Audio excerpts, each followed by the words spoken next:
বিসমিল্লাহির রহমানির রহিম আলহামদুলিল্লাহি ওয়াহদাহু ওয়াসসালাতু ওয়াসসালামু আলা মান লা নাবিয়্যা বা'দা। হানাফি বার্তা ইউটিউব চ্যানেলে অধ্যকার সুধী দর্শক শ্রোতা বৃন্দকে আন্তরিক সালাম, শুভেচ্ছা ও অভিনন্দন জ্ঞাপন করি। আজকে আস্তে আমিন ও জোরে আমিন বলা সম্পর্কে আলোচনা করব। সূরা ফাতিহার পর আমিন বলা সুন্নতে মুআক্কাদা।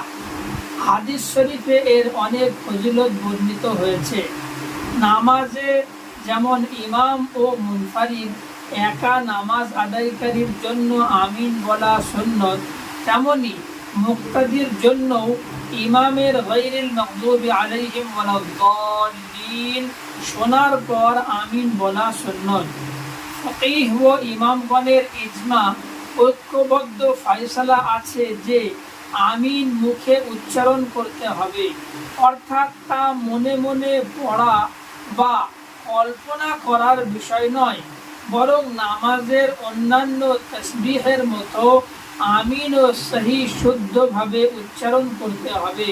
তবে তাদের মাঝে এ বিষয়ে সামান্য মত পার্থক্য হয়েছে যে আমিন শব্দটি কি আস্তে উচ্চারণ করা হবে না জোরে। এটা মূলত তানাউয়ে সুন্নাহ বা সুন্নতের বিভিন্নতা, যাকে ইখতিলাফে মুবাহ বলা হয়। অর্থাৎ এখানে দুটি নিয়মই মুবাহ ও বৈধ, এবং যে নিয়মই অনুসরণ করা হোক সুন্নত আদায় হয়ে যাবে। কিন্তু আফসোসের বিষয় এই যে অন্যান্য অনেক কিছুর মতো একেও মানুষ জায়েজ না জায়েজ ও সুন্নত বিদআতের পর্যায়ে নিয়ে গেছে। এমনকি এটাকে কেন্দ্র করে বিবাদ বিসংবাদেও লিপ্ত হয়েছে। এখন অনেক জায়গায় দেখা যায় কিছু মানুষ এত উচ্চ স্বরে আমিন বলেন যেন নামাজের মাঝেই অন্য মুসল্লিদের কটাক্ষ করেন যে তোমরা সবাই সুন্নত তরককারী। জামাতের নামাজে জোরে আমিন আস্তে আমিন সম্পর্কে কয়েকটি কথা মনে রাখা কর্তব্য। 1 নম্বর, এ বিষয়ে মুজতাহিদ ইমামগণের মাঝে ইখতিলাফ রয়েছে, আর তা জায়েজ না জায়েজের ইখতিলাফ নয়, বরং উত্তম অনুত্তম নির্ণয়ের ইখতিলাফ। ইবনুল কাইয়িম রাহমাতুল্লাহ আলাইহি বলেন, এটা ইখতিলাফে মুবাহের অন্তর্ভুক্ত, যেখানে কোনো পক্ষেরই নিন্দা করা যায় না। যে কাজটি করছে তারও না, যে করছে না তারও না। এটা নামাজে রফে ইয়াদাইন করা ও না করার মতোই বিষয়। ওয়াহাদা মিনাল ইখতিলাফিল মুবাহ আল্লাযী লা ইউ'নাফু ফীহি মান ফাআলাহু ওয়ালা মান তারাকাহু, ওয়াহাদা কারফইল ইয়াদাইনি ফিস সালাতি ওয়া তারকিহি। জাদুল মাআদ প্রথম খণ্ড 70 নম্বর পৃষ্ঠা। ইবনুল কাইয়িম রাহমাতুল্লাহ আলাইহির বক্তব্য থেকে দুটো বিষয় জানা যায়। 1 নম্বর, এ বিষয়ে সবাই একমত যে আমিন আস্তে ও জোরে দুইভাবেই বলা যায়, তবে এক পক্ষের নিকট আস্তে বলা উত্তম, অন্য পক্ষের নিকট জোরে বলা। 2 নম্বর, যদি দলিলের ভিত্তিতে এক পক্ষের কাছে একটা বিষয় অগ্রগণ্য মনে হয়, অন্য পক্ষের কাছে অন্যটি, তাহলে কারোই আপত্তি করার অবকাশ থাকে না। তাছাড়া আপত্তি তো সুন্নতে মুআক্কাদা তরক করলে হতে পারে, মুস্তাহাব তরক করলে আপত্তি করা যায় না। 2 নম্বর বিষয়, আমিন একটি দোয়া। আতা ইবনে রাবাহ রাহমাতুল্লাহ আলাইহি বলেন, আমিন হচ্ছে দোয়া। আমিন ও দোয়া ও সহিহ বুখারী প্রথম খণ্ড 107 পৃষ্ঠা। লুগাতুল হাদিসের নির্ভরযোগ্য গ্রন্থ মাজমাউল বিহারে প্রথম খণ্ড 205 পৃষ্ঠায় আছে, আমিন অর্থ ইয়া আল্লাহ আমার দোয়া কবুল করুন বা এমনই হোক। ওয়া মা'নাহু ইস্তাজিব লি আও কাযালিকা ফালইয়াকুন। অতএব প্রথমেই দেখা উচিত দোয়া কি জোরে করা উত্তম না আস্তে। যদিও জোরে দোয়া করাও জায়েজ আছে, এবং রাসূলুল্লাহ সাল্লাল্লাহু আলাইহি ওয়াসাল্লাম জোরেও দোয়া করেছেন, তবে দোয়ার মূল তরিকা হলো আস্তে করা। কোরআন মজিদে ইরশাদ হয়েছে, উদউ রাব্বাকুম তাযাররুআন ওয়া খুফিয়া, তোমরা তোমাদের পালনকর্তাকে ডাকো কাতরভাবে ও গোপনে, তিনি সীমালঙ্ঘনকারীদের পছন্দ করেন না। সূরা আরাফ 55 নম্বর আয়াত। হযরত জাকারিয়া আলাইহিস সালাম সম্পর্কে বলা হয়েছে, ইদ নাদা রাব্বাহু নিদাআন খাফিয়্যা, যখন তিনি তার প্রতিপালককে ডাকলেন অনুচ্চ স্বরে। সূরা মারইয়াম 3 নম্বর আয়াত। আমিন যেহেতু দোয়া, তাই কোরআন মজিদের উপরোক্ত নীতি অনুযায়ী তা আস্তে ও অনুচ্চ স্বরে বলাই উত্তম। 3 নম্বর বিষয়, যারা মনে করেন জাহরি নামাজে অর্থাৎ ফজর, মাগরিব ও ইশাই ইমাম মুক্তাদি সবার জন্য জোরে আমিন বলাই মুস্তাহাব এবং নামাজের সাধারণ নিয়মের অন্তর্ভুক্ত, তাদের প্রমাণ করতে হবে যে নবীজি সাল্লাল্লাহু আলাইহি ওয়াসাল্লাম ওইসব নামাজে সর্বদা বা অধিকাংশ সময় জোরে আমিন বলেছেন অথবা জোরে আমিন বলার আদেশ করেছেন, অথচ কোনো সহিহ হাদিসে তা আছে বলে আমাদের জানা নেই। সহিহ বুখারীতে জাহরুল ইমামি বিত তামিন, ইমামের উচ্চ স্বরে আমিন পাঠ, এবং জাহরুল মামুমি বিত তামিন, মুক্তাদির উচ্চ স্বরে আমিন পাঠ শিরোনামে 2টি পরিচ্ছেদ আছে। ইমাম বুখারী রাহমাতুল্লাহ আলাইহি হযরত আবু হুরায়রা রাদিয়াল্লাহু তাআলা আনহুর সূত্রে বর্ণিত একই হাদিসের 2 রিওয়ায়াত 2 পরিচ্ছেদে উল্লেখ করেছেন। প্রথম পরিচ্ছেদে উল্লেখিত রিওয়ায়াতে আছে, নবীজি সাল্লাল্লাহু আলাইহি ওয়াসাল্লাম বলেন, ইমাম যখন আমিন বলে তখন তোমরাও আমিন বলো, কারণ যার আমিন ফেরেশতাদের আমিনের সাথে মিলবে তার অতীতের গুনাহ মাফ করে দেওয়া হবে। ইবনে শিহাব বলেন, রাসূলুল্লাহ সাল্লাল্লাহু আলাইহি ওয়াসাল্লাম আমিন বলতেন, ইযা আমানাল ইমামু ফাআমিনু ফাইন্নাহু মান ওয়াফাকা তামিনুহু তামিনাল মালাইকাতি গুফিরা লাহু মা তাকদ্দামা মিন যানবিহি। ক্বালা ইবনু শিহাব ওয়া কানা রাসূলুল্লাহ সাল্লাল্লাহু আলাইহি ওয়াসাল্লাম ইয়াকুলু আমিন। দ্বিতীয় পরিচ্ছেদে আছে, নবীজি সাল্লাল্লাহু আলাইহি ওয়াসাল্লাম বলেন, যখন ইমাম বলে গায়রিল মাগদুবি আলাইহিম ওয়ালাদ-দাল্লিন, তখন তোমরা আমিন বলো, কারণ যার কথা ফেরেশতাদের কথার সাথে মিলবে তার অতীতের গুনাহ মাফ করে দেওয়া হবে। ইযা ক্বালাল ইমামু গায়রিল মাগদুবি আলাইহিম ওয়ালাদ-দাল্লিন ফাকুলু আমিন فإنه من وافق قوله قول الملائكة غفر له ما تقدم من ذنبه। সহিহ বুখারী প্রথম খণ্ড 108 নম্বর পৃষ্ঠা। এই হাদিসে আমিন বলার ফজিলত এবং ইমাম মুক্তাদি সকলের আমিন বলার কথা আছে, কিন্তু আমিন কি আস্তে বলা হবে না জোরে সে সম্পর্কে কিছু বলা হয়নি, অথচ ইমাম বুখারী রাহমাতুল্লাহ আলাইহি শিরোনাম দিয়েছেন জোরে আমিন বলা। এই প্রসঙ্গে একটি গুরুত্বপূর্ণ বিষয় লক্ষ্য করা উচিত, যা হাফেজ ইবনুল কাইয়িম রাহমাতুল্লাহ আলাইহি ফজরের নামাজে কুনুত পাঠ করা সম্পর্কে বলেছেন। তিনি বলেন, এ কথা বলাই বাহুল্য যে নবীজি সাল্লাল্লাহু আলাইহি ওয়াসাল্লাম যদি প্রতিদিন ভোরে ফজরের নামাজে কুনুত পড়তেন এবং ওই দোয়া আল্লাহুম্মা হদিনি ফি মান হাদাইত পাঠ করতেন আর সাহাবায়ে কেরাম আমিন বলতেন, তাহলে তা ওইভাবেই বর্ণিত হতো যেভাবে নামাজের সময় ও সংখ্যা এবং নামাজে জোরে কোরআন পড়ার কথা বর্ণিত হয়েছে।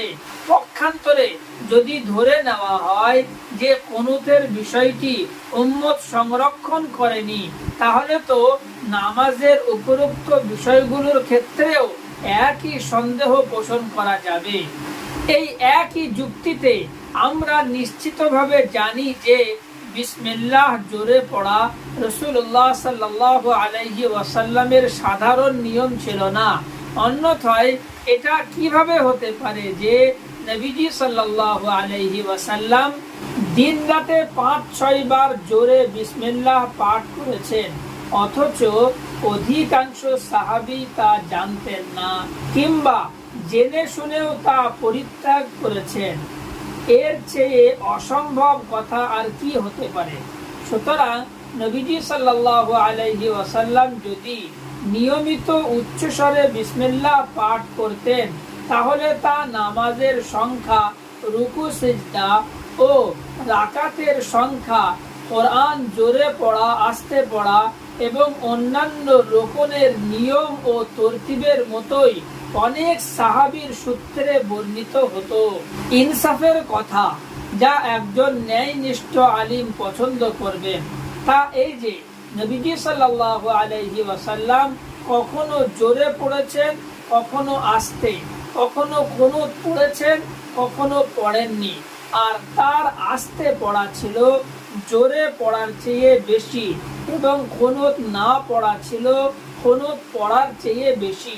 জাদুল মাআদ পৃষ্ঠা নম্বর 69 ইবনুল কাইয়িম রাহমাতুল্লাহ আলাইহি যে কথা ফজরের কুনুত ও বিসমিল্লাহ জোরে পড়া সম্পর্কে বলেছেন তা হুবহু জোরে আমিনের ক্ষেত্রেও প্রযোজ্য। নবীজি সাল্লাল্লাহু আলাইহি ওয়াসাল্লাম ও সাহাবায়ে কেরাম যদি সর্বদা বা অধিকাংশ সময় জোরে আমিন বলতেন তাহলে তা নামাজের রাকাত সংখ্যার মতো স্পষ্ট ভাষায় ও অনেক সনদে বর্ণিত হতো।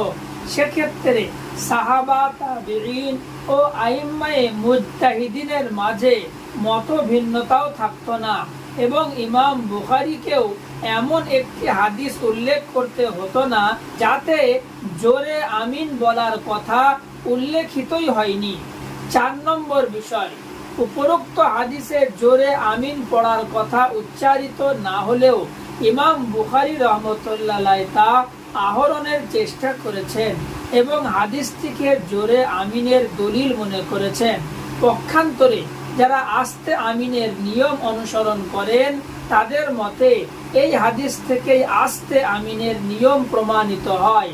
তাদের যুক্তি হচ্ছে, 1 নম্বর, নবীজি সাল্লাল্লাহু আলাইহি ওয়াসাল্লাম বলেছেন ইমাম যখন বলে গায়রিল মাগদুবি আলাইহিম ওয়ালাদ-দাল্লিন তখন তোমরা বলো আমিন। এ থেকে বোঝা যায় ইমাম জোরে আমিন বলবে না, তাই ইমাম গায়রিল মাগদুবি আলাইহিম ওয়ালাদ-দাল্লিন বলার পর মুক্তাদিকে আমিন বলার আদেশ করা হচ্ছে। 2 নম্বর, এই হাদিসের এক রিওয়ায়াতে সহিহ সনদে আছে ইমাম যখন বলে গায়রিল মাগদুবি আলাইহিম ওয়ালাদ-দাল্লিন তখন তোমরা বলো আমিন, কারণ ফেরেশতাগণ বলেন আমিন এবং ইমামও বলেন আমিন। যার আমিন বলা ফেরেশতাদের আমিন বলার সাথে মিলবে তার পিছনের গুনাহ মাফ করে দেওয়া হবে। ইযা ক্বালাল ইমামু গায়রিল মাগদুবি আলাইহিম ওয়ালাদ-দাল্লিন ফাকুলু আমিন ফাইন্নাল মালাইকাতা তাকুলু আমিন ওয়া ইন্নাল ইমামা ইয়াকুলু আমিন ফামান ওয়াফাকা তামিনুহু তামিনাল মালাইকাতি গুফিরা লাহু মা তাকদ্দামা মিন যামবিহি। সুনানে নাসাই প্রথম খণ্ড 147 নম্বর পৃষ্ঠা। প্রশ্ন এই যে ইমাম সূরা ফাতিহার পর আমিন পাঠ করে এ কথা বলার প্রয়োজন কেন হলো? নবীজি সাল্লাল্লাহু আলাইহি ওয়াসাল্লাম যদি জোরে আমিন বলতেন তাহলে তো সাহাবায়ে কেরাম তা শুনেছেন, সুতরাং এ কথা তো বলার প্রয়োজন থাকে না যে ওই সময় ইমাম আমিন বলে থাকেন। 5 নম্বর বিষয়, যেসব মরফু রিওয়ায়াতে স্পষ্ট ভাষায় জোরে আমিনের কথা আছে সেগুলোর সনদ আপত্তিমুক্ত নয়। তাছাড়া কখনো কখনো জোরে আমিন বলা শিক্ষা দেওয়ার উদ্দেশ্যেও হতে পারে। এই তালিমের প্রয়োজন এই জন্য হয়েছে যে আমিন যেহেতু অনুচ্চ স্বরে পড়া হয় তাই কারও মনে হতে পারে যে আমিন বলার নিয়ম নেই, বরং তা বিদআত। যেমন এক রিওয়ায়াত অনুযায়ী ইমাম মালিক রাহমাতুল্লাহ আলাইহি ইমামের জন্য আমিন বলার নিয়ম নেই বলে মনে করেন। 6 নম্বর বিষয়, আল্লামা ইবনে তুর্কমানি আল জাওহারুন নাকি কিতাবে আমিন আস্তে বলা সম্পর্কে ইমাম ইবনে জারির তাবরি রাহমাতুল্লাহ আলাইহি থেকে বর্ণনা করেন যে এই নিয়ম আব্দুল্লাহ ইবনে মাসউদ রাদিয়াল্লাহু তাআলা আনহু থেকে বর্ণিত। তেমনি ইব্রাহিম নখঈ, শাবি, ইব্রাহিম তাইমি রাহিমাহুমুল্লাহ তাআলা থেকেও বর্ণিত। আর আমিন আস্তে বলা ও জোরে বলার দুটো রিওয়ায়াতই সহিহ এবং উভয় নিয়ম অনুসারেই আলিমগণ আমল করেছেন। তবে অধিকাংশ সাহাবা তাবেঈ যেহেতু অনুচ্চ স্বরে আমিন বলতেন, তাই আমি অনুচ্চ স্বরে আমিন বলা পছন্দ করি। আল জাওহারুন নকী, দ্বিতীয় খণ্ড, 58 পৃষ্ঠা। এ থেকে বোঝা যায় এটি নবীজি সাল্লাল্লাহু আলাইহি ওয়াসাল্লামের মূল সুন্নাহ। আর কখনো কখনো জোরে আমিন বলা হলে তা ছিল নতুন আগন্তুকদের শেখানোর জন্য। আমিন আস্তে বলা সম্পর্কে কিছু আসার পেশ করছি। 1 নম্বর, হযরত ওমর রাদিয়াল্লাহু তাআলা আনহু বলেন, 4টি বিষয় ইমাম অনুচ্চ স্বরে পাঠ করবে: আউযু বিল্লাহ, বিসমিল্লাহ, আমিন ও আল্লাহুম্মা রাব্বানা ওয়া লাকাল হামদ। 4 ইখফিহিন্নাল ইমামু আত-তাআউযু ওয়া বিসমিল্লাহির রহমানির রহিম ওয়া আমিন ওয়া আল্লাহুম্মা রাব্বানা ওয়া লাকাল হামদ। ইবনে জারীর কানজুল উম্মাল, 8 খণ্ড, 274 পৃষ্ঠা। বিনায়া, দ্বিতীয় খণ্ড, 219 পৃষ্ঠা। 2 নম্বর, আবু ওয়াইল রাহমাতুল্লাহ আলাইহি বলেন, খলিফায়ে রাশিদ আলী রাদিয়াল্লাহু তাআলা আনহু ও হযরত আব্দুল্লাহ ইবনে মাসউদ রাদিয়াল্লাহু তাআলা আনহু বিসমিল্লাহ উঁচু আওয়াজে পড়তেন না। তেমনি আউযু বিল্লাহ ও আমিন। কানা আলী ওয়া আব্দুল্লাহ লা ইয়াজহারানি বিসমিল্লাহির রহমানির রহিম ওয়ালা বিত্তাআউযি ওয়ালা বিত্তামিন। আল মুআজামুল কবীর, হাদিস নম্বর 9404, মাজমাউজ জাওয়ায়েদ, দ্বিতীয় খণ্ড, 108 পৃষ্ঠা। 3 নম্বর, আবু ওয়াইল থেকে বর্ণিত হযরত ওমর রাদিয়াল্লাহু তাআলা আনহু ও হযরত আলী রাদিয়াল্লাহু তাআলা আনহু বিসমিল্লাহ ও আমিন উচ্চ স্বরে পড়তেন না। লাম ইয়াকুন উমর ওয়া আলী ইয়াজহারান বিসমিল্লাহির রহমানির রহিম ওয়ালা বিআমিন। ইবনে জারীর তাবরী, আল জাওহারুন নকী, প্রথম খণ্ড, 130 পৃষ্ঠা। 4 নম্বর, হযরত আব্দুল্লাহ ইবনে মাসউদ রাদিয়াল্লাহু তাআলা আনহু বলেন, ইমাম 3টি বিষয় অনুচ্চ স্বরে পড়বে: আউযু বিল্লাহ, বিসমিল্লাহ ও আমিন। ইখফিল ইমামু সালাতান, আল ইস্তিআযাতু ওয়া বিসমিল্লাহির রহমানির রহিম ওয়া আমিন। আল মুহাল্লা, তৃতীয় খণ্ড, 184 পৃষ্ঠা। 5 নম্বর, ইমাম ইব্রাহিম নখঈ রাহমাতুল্লাহ আলাইহি বলেন, 4টি বিষয় ইমাম অনুচ্চ স্বরে পাঠ করবে: বিসমিল্লাহ, আউযু বিল্লাহ, আমিন ও সামি আল্লাহর পর রব্বানা লাকাল হামদ। অন্য বর্ণনায় আছে 5টি বিষয় অনুচ্চ স্বরে পড়া হয়: সুবহানাকাল্লাহুম্মা, আউযু বিল্লাহ, বিসমিল্লাহ, আমিন ওয়া আল্লাহুম্মা রাব্বানা লাকাল হামদ। 5 ইখফিহিন্না সুবহানাকাল্লাহুম্মা ওয়া বিহামদিকা ওয়া তাআউযু ওয়া বিসমিল্লাহির রহমানির রহিম ওয়া আমিন ওয়া আল্লাহুম্মা রাব্বানা লাকাল হামদ। মুসান্নাফে আব্দুর রাজ্জাক, দ্বিতীয় খণ্ড, 87 পৃষ্ঠা। মুসান্নাফে ইবনে আবি শাইবা, 6 নম্বর খণ্ড, 86 পৃষ্ঠা। পরিশিষ্ট, উপরোক্ত বিষয়ে এবং এ জাতীয় অন্যান্য বিষয়ে একটি গুরুত্বপূর্ণ মূল নীতি মনে রাখা উচিত। যেসব ক্ষেত্রে একাধিক সুন্নত আছে, যেহেতু দুটোই শরীয়তে স্বীকৃত, তাই যে অঞ্চলে যে সুন্নত প্রচলিত সেখানে সেটিই চলতে দেওয়া উচিত। প্রচলিত সুন্নতকে প্রত্যাখ্যান করে তার স্থলে ভিন্ন সুন্নত জারি করার প্রচেষ্টা যেমন শরীয়তের নীতি ও মিজাজের পরিপন্থী, তেমনি মুসলমানদের ঐক্য ও শৃঙ্খলার পক্ষেও ক্ষতিকর। প্রতিবাদ ও প্রতিরোধ তো হয় বিদাতের ক্ষেত্রে, সুন্নতের ক্ষেত্রে নয়। এ প্রসঙ্গে শাহ ইসমাইল শহীদ রহমতুল্লাহ আলাইহির একটি ঘটনা খুবই তাৎপর্যপূর্ণ।